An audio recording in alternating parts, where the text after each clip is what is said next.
اعوذ باللہ من الشیطان الرجیم بسم اللہ الرحمن الرحیم اذ قال اللہ یا عیسیٰ انی متوفیک ورافعک الی ومطہرک من الذین کفروا وجاعل الذین اتبعوک فوق الذین کفروا الی یوم القیامہ ثم الی مرجعکم فاحکم بینکم فیما کنتم فیہ تختلفون صدق اللہ العظیم رب اشرح لی صدری ویسر لی امری واحلل عقدۃ من لسانی یفقہوا قولی الحمد للہ رب العالمین والصلاة والسلام علی سید الانبیاء وجمیع المرسلین۔ سورہ آل عمران کے اس حصے کا ہم مطالعہ کر رہے ہیں جس میں حضرت عیسیٰ کے واقعات کا ذکر کیا جا رہا ہے، اور آج انشاءاللہ ہم چھٹے رکوع کا مطالعہ کریں گے۔ آیت نمبر 55 کی تلاوت کی گئی، اب اس کے ترجمہ اور تفسیر کی طرف چلتے ہیں۔ اذ قال اللہ یا عیسیٰ انی متوفیک ورافعک الی ومطہرک من الذین کفروا، جب اللہ نے کہا کہ اے عیسیٰ میں تمہیں واپس لے لوں گا اور تم کو اپنی طرف اٹھا لوں گا، اور جنہوں نے تیرا انکار کیا ان سے تمہیں پاک کر دوں گا۔ وجاعل الذین اتبعوک فوق الذین کفروا الی یوم القیامہ، اور جو لوگ تمہاری پیروی کریں گے ان کو کافروں پر قیامت تک فائق رکھوں گا، برتری دیے رکھوں گا۔ ثم الی مرجعکم فاحکم بینکم فیما کنتم فیہ تختلفون، پھر تم سب میرے پاس لوٹ کر آؤ گے تو جن باتوں میں تم اختلاف کرتے تھے تمہارے درمیان ان کا فیصلہ کر دوں گا۔ اب اس آیت میں فرمایا کہ میں اکٹھی 5 تدبیریں کروں گا۔ جو تمہارے خلاف چالیں چل رہے ہیں میرے پاس ان کی ہر چال کا توڑ ہے، اور میرے یہ 5 وعدے ہیں، میری یہ 5 تدبیریں ہیں، ان کا توڑ کسی کے پاس نہیں۔ نمبر 1، اے عیسیٰ میں تجھے واپس لے لوں گا۔ نمبر 2، تجھے اپنے پاس اٹھا کر اپنا قرب عطا کروں گا۔ نمبر 3، تمہیں منکرین سے، ان کے گندے ماحول اور بیہودہ الزامات سے پاک کر دوں گا۔ نمبر 4، جو تمہارے صحیح پیروکار ہوں گے انہیں قیامت تک اقتدار میں رکھوں گا۔ نمبر 5، تم سب کو اپنے ہاتھ جمع کر کے تم سب کو تمہارے اعمال کے مطابق جزا و سزا دوں گا۔ پہلی بات یہ کی کہ اے عیسیٰ علیہ السلام دنیا میں جتنا وقت تیرا ہے اسے پورا کروں گا، کچھ اب اور کچھ بعد میں۔ دوسری تدبیر یہ کہ فی الحال میں تجھے جسم اور روح سمیت اپنی طرف اٹھا لوں گا۔ یہ تجھے سولی پر لٹکانا چاہتے ہیں، میں تجھے آسمان کی سیر کرانا چاہتا ہوں، میں تمہیں اپنے عرش کے پہلو میں بٹھانا چاہتا ہوں، میں انہیں روک سکتا ہوں، یہ میری تدبیر کو نہیں روک سکتے۔ میں تمہیں موت دوں گا مگر اپنے وقت پر دوں گا، فی الحال اپنے پاس اٹھا لوں گا۔ اور تیسری تدبیر یہ کہ میں تمہیں ان لوگوں سے پاک کر دوں گا جن لوگوں نے کفر کر رکھا ہے، اس گندے ماحول سے میں تجھے نکال لوں گا۔ وہ گندے الزام جو انہوں نے تجھ پر لگائے ہیں اور تیری ماں پر لگائے ہیں میں ان سے تجھے پاک کر دوں گا۔ انسان ڈھیٹ ہونے پر آئے تو کتنا ڈھیٹ ہو جاتا ہے۔ آپ ڈھٹائی کا اندازہ کریں کہ ایک خاتون ہے، ایک نیک خاتون ہے، وہ بچہ جنتی ہے بغیر خامد کے، اور لوگ دوڑے دوڑے اس کے پاس آتے ہیں کہ بی بی ہم تو تجھے بہت نیک سمجھتے تھے، یہ تو نے کیا کیا؟ اور وہ بچے کی طرف اشارہ کر دے کہ اس سے پوچھو، تو وہ کہتے ہیں کہ یہ تو چند گھنٹے پہلے پیدا ہوا ہے، یہ کہاں بولے گا؟ اور بچہ کہتا ہے انی عبد اللہ آتانی الکتاب وجعلنی نبیا، سورہ مریم کی آیت نمبر 30، کہ میں اللہ کا بندہ ہوں، مجھے کتاب عطا فرمائی گئی ہے اور میں نبی ہوں۔ اب اتنی بڑی بات سننے کے بعد ایک دو آدمی نہیں، پورا مجمع اس بچے کی آواز سن رہا ہے، اور اس سب کی گردنیں شرم سے جھک گئیں اس بچے کی عظمت کے سامنے اور اس کی ماں کی طہارت کے سامنے۔ تو اب یہ بے حیائی کی حد ہے کہ اس کے باوجود اس ماں پر الزام لگا دیا گیا، اور اس بچے پر بھی ناجائز ہونے کا الزام لگا دیا گیا، اور یوسف نامی بڑھئی کو اس کا والد قرار دے دیا گیا، نعوذ باللہ۔ اور یہ کہا گیا کہ وہ آواز ڈرامہ تھی، معاذ اللہ۔ اصل حقیقت یہ ہے، اور یہود کے لٹریچر میں یہ بات پائی جاتی ہے، اور ایک عرصے تک 600 سال تک پوری امت یہود نے ڈٹ کر یہ پروپیگنڈا کیا کہ نعوذ باللہ عیسیٰ علیہ السلام بن باپ کے نہیں ہیں اور یوسف بڑھئی کے بیٹے ہیں۔ تو اللہ نے حضور اکرم صلی اللہ علیہ وآلہ وسلم کو توفیق عطا فرمائی، اور یہ بات قرآن میں درج ہے، اور قرآن میں حضرت عیسیٰ علیہ السلام کی جتنی صفائی دی گئی ہے اتنی صفائی تو خود انجیل نہیں دے سکی۔ آپ قرآن اور انجیل کا موازنہ کر کے دیکھیں، جو مقام حضرت عیسیٰ علیہ السلام کا قرآن بیان کرتا ہے وہ انجیل بیان نہیں کر سکی۔ انجیل وہ الزامات نہیں دھو سکی جو قرآن نے آ کر دھو دیے۔ اور یہی وہ بات تھی کہ جب حبش کے بادشاہ کے سامنے حضور اکرم صلی اللہ علیہ وآلہ وسلم کے صحابہ ہجرت کر کے گئے تو ان پر یہ الزام لگا کہ یہ لوگ حضرت عیسیٰ کے خلاف ناجائز باتیں کرتے ہیں، یہ حضرت عیسیٰ کو نہیں مانتے، ان کو خدا اور ابن اللہ نہیں مانتے۔ تو شاہ حبش تلملا اٹھا، اس نے بھرے دربار میں کہا کہ تم عیسیٰ کے بارے میں کیا کہتے ہو؟ وہاں جب سورہ مریم کی تلاوت ہوئی تو جب تک سورہ مریم کی تلاوت ہوتی رہی شاہ حبش روتا رہا، اور اس نے زمین سے ایک تنکا اٹھایا اور کہا حضرت عیسیٰ کی حقیقت جو قرآن نے بیان کر دی ہے اس میں اتنا بھی فرق نہیں ہے جتنا کہ یہ تنکا ہے، یہی بات حق ہے جو بیان کی گئی ہے، میں اس پر ایمان لایا۔ اور ایک بات اور بھی سن لیجئے، ایک عجیب واقعہ ہے، جتنی تفصیل سے حضرت عیسیٰ کے خاندان، پس منظر، پیدائش، زندگی، رفع، نزول، موت کے واقعات، سب کچھ اتنی وضاحت سے بیان ہوا ہے کہ کسی اور نبی اور کسی اور رسول کا بیان نہیں ہوا۔ اور یہ ایک دلیل ہے اس بات کی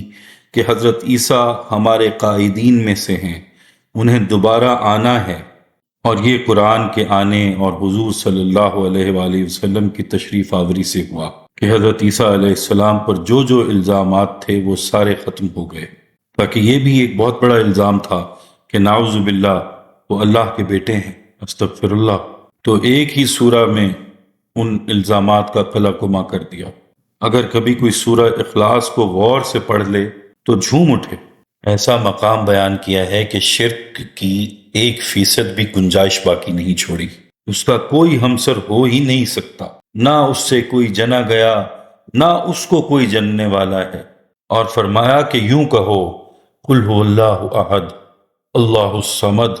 لم یلد ولم یولد ولم یکن لہ کفوا احد، اللہ ایک اکیلا ہے، وہ بے نیاز ہے۔ صمد وہ ہوتا ہے کہ ہر ایک کو اس کی ضرورت ہو اور اس کو کسی کی بھی ضرورت نہ ہو، ہر ایک اس کا محتاج ہو، وہ کسی کا بھی محتاج نہ ہو، ہر ایک اس سے لینے والا ہو، وہ کسی سے لینے والا نہ ہو،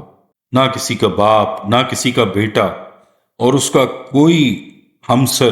اس کا کوئی برابر، اس کا کوئی شریک، کوئی ساجی اس جیسا ہو ہی نہیں سکتا۔ تو فرمایا کہ تم پر جتنے بھی الزامات ہیں سب دھو ڈالوں گا۔ چوتھی تدبیر اللہ تعالیٰ کی طرف سے یہ ارشاد ہوئی وَجَاعِلُ الَّذِينَ اتَّبَعُوكَ فَوْقَ الَّذِينَ كَفَرُوا إِلَى يَوْمِ الْقِيَامَةِ، اور اے عیسیٰ جو بھی تیرے پیروکار ہوں گے فی الواقع تیرے دین پر چلنے والے ہوں گے، وہ کفار کے مقابلے میں قیامت تک غالب رہیں گے۔ معلوم ہوا کہ نصارہ یعنی عیسائی حضور صلی اللہ علیہ وآلہ وسلم کی بعثت سے پہلے مسلمان تھے اور وہ یہود پر غالب رہے، اور اس کے بعد یہ درجہ نصارہ کو حاصل نہیں رہا، اس لیے کہ وہ اتبعو کی شرط سے نکل گئے۔ حضرت عیسیٰ ہی کا انہیں ایک حکم تھا کہ اللہ کا ایک رسول احمد آ رہا ہے، اس کو ماننا۔ جن جن لوگوں نے مان لیا وہ اس شرط کے اندر رہے، جنہوں نے حضور صلی اللہ علیہ وآلہ وسلم کا انکار کیا وہ اس شرط سے باہر ہو گئے۔ تو دراصل یہ بات کہی جا رہی ہے کہ جو اہل اسلام ہوں گے وہ قیامت تک غالب رہیں گے، اور یہود اور کفار جو حقیقی ایمان لانے والے نہیں ہیں وہ مغلوب رہیں گے۔ اب اگر اس بات کو دیکھا جائے اور آج کل کے حالات کو دیکھا جائے تو آدمی پریشان ہو جاتا ہے کہ یہ کیا بات ہوئی، اللہ کا وعدہ تو یہ تھا کہ اہل اسلام قیامت تک غالب رہیں گے اور اہل کفر ہمیشہ مغلوب رہیں گے، مگر اب کیا ہو گیا ہے؟ یہ وہ چند آیات ہیں، جب ہم ان پر غور کرتے ہیں تو ہمیں پھر کھل کر بات کرنی چاہیے اور بتانا چاہیے کہ کلمہ گو اور چیز ہوتا ہے اور اہل اسلام اور چیز ہوتے ہیں۔ دین کا دعویٰ کر دینا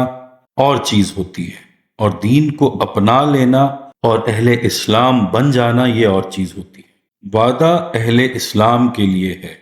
اہل اتباع اور متبعین کے لیے ہے، دعویٰ کرنے والوں کے لیے نہیں ہے۔ اور دنیا بھر کی ساری سہولتیں اور ساری بشارتیں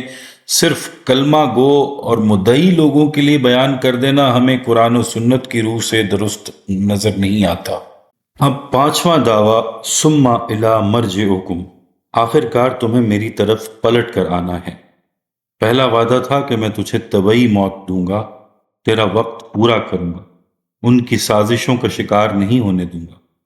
میں اپنے ہاتھ سے تمہیں وفات عطا کروں گا، ان کے حوالے نہیں کروں گا، پھر اپنی طرف اٹھاؤں گا، ہر الزامات سے بری کر دوں گا، اور تیرے ماننے والوں کو قیامت تک کے لیے غالب رکھوں گا۔ اور آخر میں فرمایا ثم الی مرجعکم، پھر تم سب کو لوٹ کر میرے پاس ہی آنا ہے، پھر جن جن باتوں میں تم اختلاف کیا کرتے تھے ان سب کا میں فیصلہ کر دوں گا۔ آیت نمبر 56، فَأَمَّا الَّذِينَ كَفَرُوا فَأُعَذِّبُهُمْ عَذَابًا شَدِيدًا فِي الدُّنْيَا وَالْآخِرَةِ، تو وہ لوگ جو کفر کی روش اختیار کریں گے میں انہیں عذاب دوں گا، بہت سخت عذاب، دنیا میں بھی اور آخرت میں بھی۔ وَمَا لَهُم مِّن نَاصِرِينَ، اور نہیں ہوں گے ان کے لیے کوئی مددگار۔ اور وہ لوگ جنہوں نے کفر کیا ہے اور حضرت عیسیٰ کے خلاف سازشیں کی ہیں، الزامات لگائے اور پروپیگنڈا کیا اور سزائے موت دلوانے کی کوشش کی، انہیں میں دنیا اور آخرت میں بہت سخت عذاب دوں گا اور ان کا کوئی مددگار نہیں ہوگا۔ یہاں پھر ایک سوال پیدا ہوتا ہے کہ کفار کو اس دنیا میں کیا عذاب پہنچ رہا ہے؟ یہاں میں ایک بات عرض کر دوں کہ اللہ کی رحمت اور نعمت اور اللہ کے عذاب کا سمجھنا اور پہچاننا یہ اللہ والوں کا کام ہوتا ہے۔ بظاہر ایک ہی بیماری ہوتی ہے، وہی حادثہ ہوتا ہے، لیکن مسلمان کے لیے وہ نعمت ہوتا ہے اور کافر کے لیے عذاب ہوتا ہے۔ یہی دولت، جاگیر، یہی دکان اور کارخانے ہوتے ہیں جو ایک مومن کے لیے نعمت ہوتے ہیں اور وہی کافر کے لیے عذاب ہو جاتے ہیں۔ یہ معلوم کرنا کہ یہ جو میں نے 1 ایکڑ زمین خریدی ہے یہ نعمت ہے یا عذاب، یہ معلوم کرنا کہ میں نے نئی ملازمت کی ہے یہ اللہ کی طرف سے نعمت ہے یا عذاب، میرا فلاں عزیز فوت ہو گیا، اس کا فوت ہو جانا میرے لیے نعمت ہے یا عذاب، یہ کیسے پتہ چلے گا؟ اس کا ایک معیار ذہن میں رکھیں۔ اگر تو آپ نے اپنے آپ کو اللہ کے حوالے کیا ہوا ہے، اللہ کی نوکری میں دے رکھا ہے، آپ کی ترجیح اول اللہ کی ذات، اس کی محبت اور اس کی رضا ہے، تو پھر ٹی بی ہو گیا، کینسر ہو گیا تو نعمت ہوگی، عزیز، اقربا، بیٹی، بیٹا مر بھی گیا تو نعمت ہوگی، اگر اللہ کی نوکری برقرار رہے تو پھر جیل جانا بھی نعمت ہوگی۔ اور اگر یہ بات نہیں ہے، اگر اللہ ہمارا مقصود نہیں، نعوذ باللہ، اس کی محبت اور رضا ترجیح اول نہیں ہے، پھر آپ نے 10 مربع زمین خرید لی تو وہ عذاب ہوگی۔ اور اس کی علامت یہ ہے کہ زمین خریدنے سے پہلے آپ کبھی گرتے پڑتے مسجد میں آ جاتے تھے، نماز پڑھ لیتے تھے، کبھی دعوت و تبلیغ، تعلیم و تربیت کے لیے کچھ وقت نکال لیا کرتے تھے، اب آپ نے فیکٹری بنا لی ہے تو اتنے مصروف اور مشغول ہو گئے کہ آپ کو نہ تو آپ ذکر کے لیے وقت ملتا ہے، نہ باجماعت نماز کی پابندی رہی، نہ دعوت و تبلیغ کی فرصت ہے۔ اگر یہ ہو گیا تو سمجھ لیں کہ یہ کارخانہ جو آپ نے خریدا ہے یہ آپ کے لیے اللہ کا عذاب ہے۔ لیکن اگر ان نعمتوں کے باوجود اللہ کی طرف، اللہ کے راستے پر آپ چلتے رہے تو وہی کارخانہ آپ کے لیے نعمت ہے اور اسی میں برکت پیدا ہوتی رہے گی۔ اس لیے ظاہری نظر والوں کو دھوکا ہو جاتا ہے، وہ عذاب کو نعمت سمجھ لیتے ہیں اور نعمت کو عذاب سمجھ لیتے ہیں، لیکن اصل فیصلہ آپ کے اندر رکھا ہوا ہے کہ آپ کی زندگی کا سانچہ کیا ہے، یہ کہ آپ کس کے لیے جی رہے ہیں، کیوں جی رہے ہیں۔ اگر اللہ کے لیے جی رہے ہیں تو آپ کا ہر عمل نعمت ہے اور آپ سے دوچار ہونے والا ہر حادثہ نعمت ہے، اور اگر اللہ کی نوکری چھن گئی ہے تو پھر ہر نعمت عذاب ہے۔ اس لیے کفار کے بارے میں ایک تو یہ فرمایا کہ ان کی بھاگ دوڑ، اٹھنا بیٹھنا، ان کی دنیا میں ان کی چابک دستی، ان کا پھدکنا تمہیں کہیں دھوکے میں نہ ڈال دے، ہم تو انہیں پھندے میں ڈال رہے ہیں۔ آیت نمبر 58، ذالک نتلوہ علیک من الآیات والذکر الحکیم، یہ ہم آپ کو پڑھ کر سنا رہے ہیں آیات الہیہ، اللہ کی آیات اور پر حکمت یاد دہانی میں سے۔ یہاں بھی گویا پس منظر میں حضرت جبرائیل علیہ السلام ہیں جو اللہ کی آیات اور ذکر حکیم نبی اکرم صلی اللہ علیہ وآلہ وسلم کو پڑھ کر سنا رہے ہیں۔ آگے آیت نمبر 59، ان مثل عیسیٰ عند اللہ کمثل آدم، بے شک عیسیٰ کی مثال اللہ کے نزدیک آدم کی سی ہے۔ خلقہ من تراب ثم قال له کن فیکون، اس کو مٹی سے بنایا پھر کہا ہو جا تو وہ ہو گیا۔ جس طرح حضرت عیسیٰ علیہ السلام کو اللہ نے بغیر باپ کے پیدا کیا، ماں تو تھی لیکن باپ نہیں تھا، تو فرمایا حضرت عیسیٰ اس طرح سے تھے جیسے حضرت آدم۔ حضرت عیسیٰ کی تو ماں تھی لیکن باپ نہیں تھا، اور حضرت آدم کی تو نہ ماں تھی نہ باپ تھا، صرف ایک مٹی کا پتلا تھا۔ اللہ نے صرف ایک کلمہ کن سے اسے پیدا فرمایا۔ اب اگر اس طرح سے یہ ابن اللہ بنتا ہے تو آدم کو کیا بناؤ گے؟ اس سے پہلے یحییٰ علیہ السلام کا ذکر کیا کہ باپ بھی کہتا ہے، ماں بھی کہتی ہے کہ ہم تو بچہ جننے کے لائق نہیں رہے، باپ کہتا ہے میں اس قابل نہیں ہوں، اور بیوی بانجھ ہے تو بیٹا کہاں سے آئے گا؟ تو فرماتے ہیں یہ ہم جانتے ہیں کیسے آئے گا، اور آ گیا، وہ بھی ایک معجزہ ہے۔ ادھر عیسیٰ علیہ السلام کے لیے سرے سے باپ ہی نہیں، اور حضرت آدم کا تو کچھ بھی نہیں، صرف امر ربی ہے، یعنی ہو جاؤ اور ہو گیا۔ فرمایا یہ اللہ کی خلق اور اللہ کا امر ہے، اس میں کسی کو الوہیت اور خدائی کا درجہ نہیں ہے، یہ اللہ کا ایک نظام ہے، یہ اللہ کی الوہیت ہے۔ آیت نمبر 60، الحق من ربک فلا تکن من الممترین، یہ حق ہے جو تیرے رب کی طرف سے بیان کر دیا گیا ہے، پس شک کرنے والے لوگوں میں سے نہ ہونا۔ فرمایا اگر تم حضرت عیسیٰ علیہ السلام کے بن باپ کے ہونے پر شک کرو گے تو اللہ کی قدرت پر شک کرو گے۔ اللہ نے کہہ دیا ہے کہ ہم نے ایسے ہی پیدا کیا ہے، تو اب سارے الزامات سے حضرت عیسیٰ بری ہو گئے ہیں۔ اب ان آیات میں 3 اہم نکات ہیں۔ پہلی بات تو یہ کہی گئی کہ حضرت عیسیٰ خدا نہیں،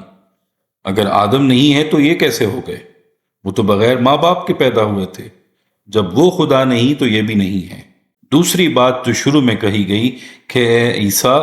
جو تمہارا اتباع کرنے والے ہوں گے یہ وہی لوگ ہوں گے جو آخر میں محمد الرسول اللہ صلی اللہ علیہ وسلم کا اتباع کرنے والے ہوں گے۔ حضرت عیسیٰ کا اور محمد الرسول اللہ صلی اللہ علیہ وسلم کا ایک ہی مشن، ایک ہی دین اور ایک ہی تعلیم ہے، الگ الگ نہیں ہے۔ اور تیسری بات یہ بھی کہہ دی گئی کہ جو حضرت عیسیٰ کے دین کو ٹھیک سے مانیں گے وہ گویا مسلمان ہیں، اور حضور اکرم صلی اللہ علیہ وآلہ وسلم اسی دین کو لے کر آ رہے ہیں۔ اس سے جو ہٹے گا حضرت عیسیٰ کو ابن اللہ بنا لے گا، 3 میں 1 اور 1 میں 3 کا چکر چلا دے گا، وہ حضرت عیسیٰ علیہ السلام کے دین سے ہٹ جائے گا اور محمد الرسول اللہ صلی اللہ علیہ وسلم کے دین سے بھی ہٹ جائے گا۔ آیت نمبر 61، فَمَنْ حَاجَّكَ فِيهِ مِنْ بَعْدِ مَا جَاءَكَ مِنَ الْعِلْمِ، تو اے نبی صلی اللہ علیہ وآلہ وسلم جو بھی اس معاملے میں آپ سے حجت بازی کریں اس کے بعد کہ آپ کے پاس صحیح علم آ چکا ہے، فَقَلْ تَعَالَوْا نَدْعُ أَبْنَاءَنَا وَأَبْنَاءَكُمْ، پس آپ ان سے کہہ دیجئے کہ آؤ ہم بلاتے ہیں اپنے بیٹوں کو اور تم بلاؤ اپنے بیٹوں کو، وَنِسَاءَنَا وَنِسَاءَكُمْ، اور ہم بلا لیتے ہیں اپنی عورتوں کو اور تم بلا لاؤ اپنی عورتوں کو، وَأَنفُسَنَا وَأَنفُسَكُمْ، اور ہم بھی آ جاتے ہیں اور تم بھی آ جاؤ، ثُمَّ نَبْتَحِلْ فَنَجْعَلْ لَعْنَةَ اللَّهِ عَلَى الْكَاذِبِينَ، پھر ہم سب مل کر دعا کریں اور لعنت کریں اللہ کی ان پر کہ جو جھوٹے ہیں۔ آپ صلی اللہ علیہ وسلم سے فرمایا جا رہا ہے کہ آپ کے پاس تو اب العلم آ چکا ہے، آپ جو بات کہہ رہے ہیں وہ علی وجہ البصیرہ کہہ رہے ہیں۔ اس ساری وضاحت کے بعد بھی اگر نصارہ آپ سے حجت بازی کر رہے ہیں اور بحث و مناظرہ سے کنارہ کش ہونے کو تیار نہیں ہیں تو ان کو آخری چیلنج دے دیجئے کہ یہ آپ کے ساتھ مباہلہ کر لیں۔ نجران سے نصارہ کا جو 70 افراد پر مشتمل وفد ابو حارثہ اور ابن القمہ جیسے بڑے بڑے پادریوں کی سرکردگی میں مدینہ آیا تھا، اس سے دعوت و تبلیغ اور تذکیر و تفہیم کا معاملہ کئی دن تک چلتا رہا، اور پھر آخر میں رسول اللہ صلی اللہ علیہ وسلم سے کہا گیا کہ اگر یہ اس قدر سمجھانے پر بھی قائل نہیں ہوتے تو انہیں مباہلے کی دعوت دے دیجیے، اور ہم سب جمع ہو کر اللہ سے گڑ گڑا کر دعا کریں اور کہیں کہ اے اللہ جو ہم میں سے جھوٹا ہو اس پر لعنت کرتے۔ یہ مباہلہ ہے، اور مباہلے کی 2-3 شرطیں ہیں، ان پر دھیان دیں۔ ایک تو یہ کہ اللہ کی طرف سے حکم ہو تو نبی مباہلے کی دعوت دیتا ہے، غیر نبی کے لیے یہ ثابت نہیں ہے، اور نبی اس وقت کرتا ہے جب اسے اللہ کی طرف سے یہ بتا دیا جاتا ہے کہ یہ جو مد مقابل ہیں دل سے تمہیں مانتے ہیں لیکن بے ایمان لوگ ہیں، کسی مفاد اور مصلحت کی وجہ سے تمہاری نبوت کی تصدیق نہیں کر رہے۔ اب یہی ہوا، آپ صلی اللہ علیہ وسلم نے چیلنج دے دیا، اور نصارہ نجران سے آئے ہوئے تھے، آپ نے انہیں دین کی دعوت دی، وہ اڑ گئے، تو آپ نے کہا ٹھیک ہے، نہیں مانتے ہو تو پھر میدان میں آ جاؤ، میں اپنا خاندان لے کر آ جاتا ہوں، تم بھی اپنا خاندان لے کر آ جاؤ، تم دعا کرو میں آمین کہوں گا، میں دعا کروں گا تم آمین کہنا۔ حضور اکرم صلی اللہ علیہ وسلم اپنے نواسوں حسن و حسین، اپنی بیٹی سیدہ فاطمہ، اور بعض روایات میں حضرت علی کرم اللہ وجہہ کو بھی لے کر آ گئے۔